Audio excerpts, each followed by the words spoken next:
आज स्पेशल थिला खुम्बाड़ू भजा, भेंडी भजा, माछ झोल, तापरे कलरा आलू चिप्स बहुत बढ़िया लगला।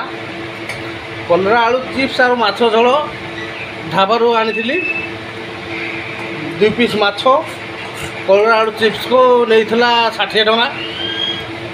तो तुमर मान एरिया रे केंदी का रेट अच्छे एटा मेसेज बॉक्स रे कमेंट करी कहबे। तो खाइबाटा बहुत मस्त थिला। तो निश्चय कहबे कमेंट करी जे स्लाइड कमला कलरा आलू चिप्स और 2 पीस माछर रेट काना।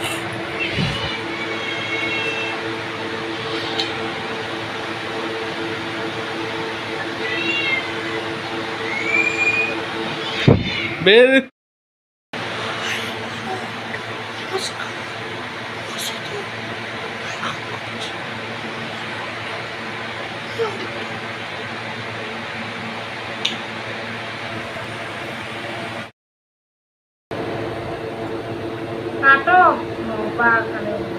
काटो देख देख देख देख देख देख देख देख देख देख देख देख देख देख देख देख देख देख देख भात, कलरा आलू चिप्स, माछ झोल, तापरे कौन भेंडी भजा, तापरे कौन माखन भजा।